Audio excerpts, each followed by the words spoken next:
Salut à tous, c'est Mio, j'espère que vous allez bien. Bienvenue dans l'épisode 2 de My Horror. Si vous n'avez pas vu l'épisode 1, il y a une petite fenêtre qui s'affiche maintenant. N'oubliez pas de liker, partager, commenter et de vous abonner. Sur ce, je vous dis bonne vidéo.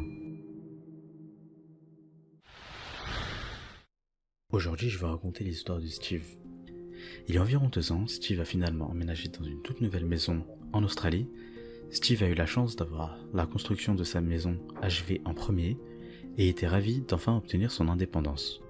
Les premières semaines se sont déroulées normalement, il se promenait souvent seul avec son chien et parcourait les environs. Toutes les routes autour de sa maison étaient achevées et les autres propriétés déjà délimitées, mais aucune autre maison n'a été construite à l'exception d'une seule qui était en face de sa maison. Elle avait l'air finie, mais d'après ce qu'il a pu comprendre, personne n'y habitait. À gauche de sa maison, à quelques centaines de mètres environ, il y avait un champ avec une énorme colline. Donc il apprend plus tard qu'en fait cette zone c'était une propriété de l'État et que personne n'était autorisé à y construire quelque chose. Pour une raison quelconque, il ne voulait pas de personne dessus. Alors toute la zone était entourée d'une immense clôture à mailles losangées. Il y avait autre chose aussi, c'était une petite maison de ferme qui était abandonnée avec un hangar à quelques kilomètres de la route. Il allait souvent se promener là-bas avec son chien. Environ 1 mois ou 2 après avoir emménagé, il s'est réveillé un matin au son d'un violon. Cela semblait extrêmement distant et obsédant. Il a vraiment apprécié à supposer que les voisins d'en face avaient finalement emménagé. Excité d'avoir enfin des personnes à qui parler, il a jeté un coup d'œil par le rideau et il a vu que la maison d'en face était toujours aussi vide. Le temps qu'il a réussi à regarder dehors, le violon s'est arrêté. Cela s'est produit à peu près tous les 2 jours pendant la semaine suivante. Le violon le réveillait puis disparaissait après 1 minute. Il l'a carrément ignoré au point où sa curiosité a tout simplement pris le dessus et le lendemain, lorsqu'il a entendu le violon, il a immédiatement sauté du lit, enfilé ses vêtements et est sorti.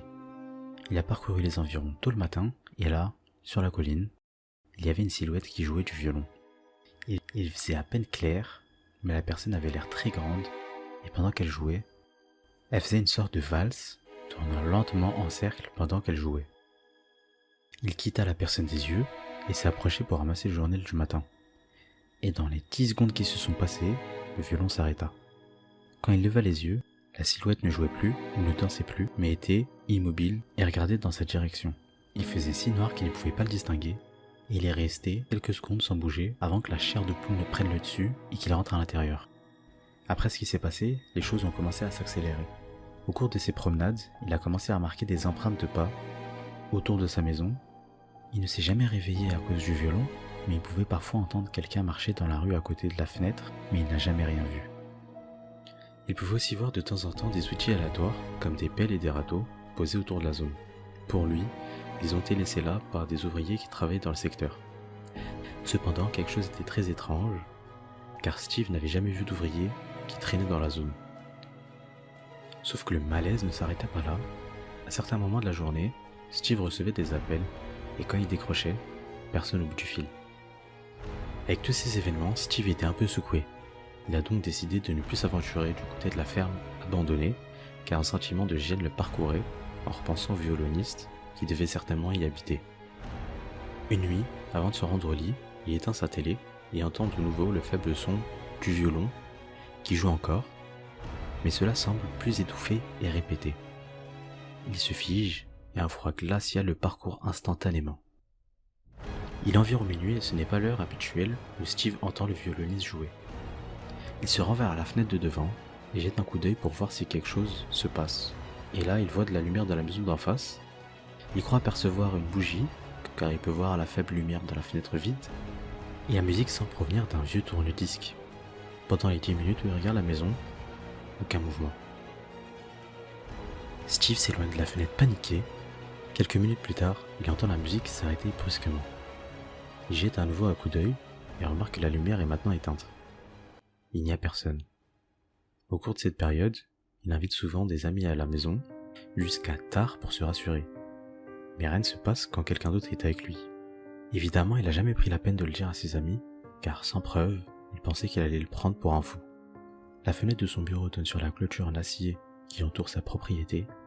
Celle-ci mesure 2 mètres de haut et est quasiment collée à la maison. C'est pourquoi Steve n'a jamais pris la peine de couvrir cette fenêtre. Quand il joue au jeu, Steve met son casque et a toujours les lumières éteintes. Un soir, alors qu'il joue, il a soif et il va récupérer une canette dans son frigo. En revenant, il aperçoit par la fenêtre 2 lumières très faibles. En y regardant plus attentivement, il réalise que les 2 lumières n'étaient pas du tout des lumières, mais c'était des yeux. En comprenant ceci, il reste figé, obsédé par cette paire d'yeux qui le regardait et fixé grand ouvert. Aucun mouvement, aucun clignement. Tout ce que pouvait faire Steve, c'était de regarder derrière lui. Sans savoir ce qu'il s'était réellement passé, son corps s'est automatiquement effondré et il est tombé au sol. Il s'est caché directement derrière le mur. On pouvait entendre son cœur battre à travers le mur comme un tambour alors qu'il essayait de s'allonger. Alors qu'il mesurait encore la gravité de la situation, le violon s'est remis à jouer. L'air obsédant autrefois sourd était maintenant beaucoup plus fort et net qu'il ne l'avait jamais été auparavant. L'air joué était rempli de frustration et le rythme devenait de plus en plus rapide. À ce moment-là, le chien de Steve commença à aboyer. Le violon s'est directement arrêté de la maison et est redevenu silencieuse. Toujours allongé sur son tapis, Steve entend la silhouette dehors s'éloigner en direction de la cour. Pensant que son chien n'est pas en sécurité, Steve se rend en direction de la porte de derrière pour faire entrer son chien. Il ouvre la porte en coulissant. Son chien, qui rentre habituellement au signal de la porte coulissante, n'a cette fois pas bougé. Il était obsédé par le jardin noir. Steve empoigna son collier et essaya de le faire reculer vers la maison. Ils sont restés un long moment dans la maison, attendant que les pas autour commencent à s'éloigner. C'était comme si quelqu'un dansait lentement en cercle en s'éloignant de la maison. Steve était enfoui sous sa couette comme un enfant pris de peur avec son chien. C'est la dernière fois qu'il a vu ou entendu le violoniste. Le lendemain matin, il appela le travail pour un arrêt, ainsi que la police pour ouvrir une enquête.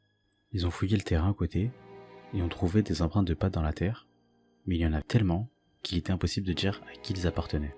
La police locale déclare n'avoir jamais reçu de rapport indiquant que quelqu'un jouait du violon dans la région ou que quelqu'un se trouvait sur la colline clôturée.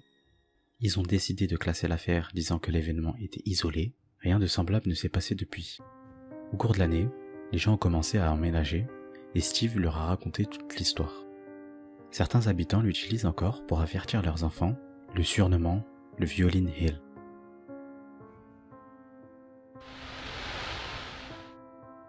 C'était le violoniste de la colline, une histoire super connue en Australie. J'espère que cela vous a plu. N'oubliez pas de liker, partager, commenter et de vous abonner, ça me ferait énormément plaisir. Merci à vous et bonne soirée.